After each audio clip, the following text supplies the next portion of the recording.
Hello guys, കൃഷി ലോകത്തേക്ക് സ്വാഗതം. നമ്മൾ വെളുപ്പിനെ യാത്ര പോവുകയാണ്. എങ്ങോട്ടെന്നല്ലേ, നമ്മുടെ ഗുരുവായൂരിലോട്ടാണ്. നമ്മുടെ ഗുരുവായൂരപ്പനെ കാണാനായിട്ട് നമ്മൾ ആരോടും പറഞ്ഞിട്ടില്ല. അച്ഛനോടും അച്ഛനോടും അമ്മൂമ്മയോടും മാത്രം പറഞ്ഞിട്ട് പോകുന്ന യാത്രയാണ്. നമ്മുടെ പോരാളിക്ക് പെട്ടെന്നുണ്ടായൊരു പ്ലാനായിരുന്നു ഗുരുവായൂർക്ക് പോകാമെന്നുള്ളത്. അതുകൊണ്ട് എൻ്റെ രാത്രിനെ ബാഗും പാക്ക് ചെയ്ത് വെളുപ്പിന് വീട്ടിൽ നിന്ന് ഇറങ്ങി. 6:30ക്കുള്ള ട്രെയിൻ ടിക്കറ്റ് എടുത്തു. ട്രെയിൻ കുറച്ച് ലേറ്റായാണ് വന്നത്. 3:45 ആയി. പിന്നെ അതിൽ കയറി നമുക്ക് തൃശ്ശൂർ വരെ ഈ ട്രെയിനിൽ പോവാം. അത് കഴിഞ്ഞ് നമ്മൾ തൃശ്ശൂരിൽ നിന്ന് ബസ്സിൽ വേണം ഗുരുവായൂർക്ക് പോകാനായിട്ട്. നമ്മൾ ചെന്നതും ഗുരുവായൂർ ബസ് ഉണ്ടായിരുന്നു. പിന്നെ അതിൽ കയറി നമ്മൾ ഗുരുവായൂർ ഇറങ്ങി. ഗുരുവായൂർ തെക്കേ നടയിലുള്ള ദേവസ്വം ബോർഡിൻ്റെ പാഞ്ച് തന്നെ അവിടെയാണ് നമുക്ക് റൂം കിട്ടിയത്.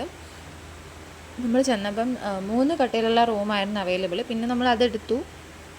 നമ്മുടെ അമ്മയുടെ ആഗ്രഹമായിരുന്നു അവിടെ റൂം എടുക്കണം എന്നുള്ളത്. പിന്നെ നമ്മൾ അവിടെ റൂം എടുത്തു. അമ്മയെ കൊണ്ട് തന്നെയാണ് റൂം തുറപ്പിച്ചതും. കുറേ നാളത്തെ ആഗ്രഹമായിരുന്നു ഗുരുവായൂർക്ക് പോകണം എന്നുള്ളത്. നമ്മൾ അന്നേരം തന്നെ കുളിച്ച് തൊഴുവാനായിട്ട് ക്യൂവിലോട്ട് പോയി. ക്യൂ സാധാരണ പോലെ ഇത്തവണ കുറച്ചേ ഉണ്ടായിരുന്നുള്ളൂ. എന്താണെന്നറിയില്ല, സാധാരണ നല്ല ക്യൂ ആണ്. ഇത്തവണ കുറച്ച് ക്യൂ ഉണ്ടായിരുന്നുള്ളൂ. നല്ലപോലെ ഭഗവാനെ തൊഴുവാനും ഒക്കെ സാധിച്ചു. അത് കഴിഞ്ഞ് കുറേ നേരം അവിടെ ഇരുന്നു.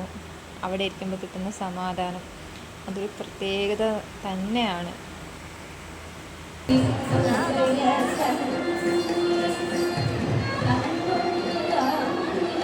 കുറേ നേരം ഡാൻസും കണ്ട് ഇരുന്നിട്ട് ഞങ്ങൾ ഭഗവാന്റെ ആഹാരം കഴിക്കാനായിട്ട് പോയി. അതും കഴിച്ചിട്ട് ഞങ്ങൾ തിരിച്ച് റൂമിലോട്ട് പോയി.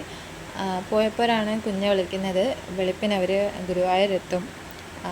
ഇനി ഡേ 2 ആണ്.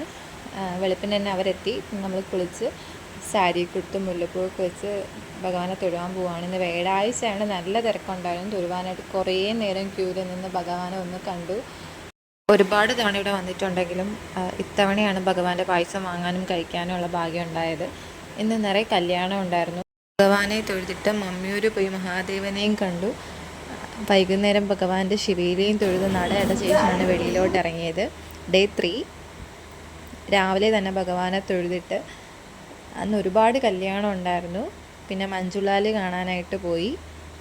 അമ്മൂമ്മയ്ക്ക് പപ്പടവും വാങ്ങി റൂമും വെക്കേറ്റ് ചെയ്ത് ഞങ്ങൾ ഇറങ്ങി. 1:30ക്കുള്ള ട്രെയിനായിരുന്നു. 7:30 ആയപ്പോഴത്തേക്കും നമ്മൾ ട്രിവാൻഡ്രം സെൻട്രലിലെത്തി.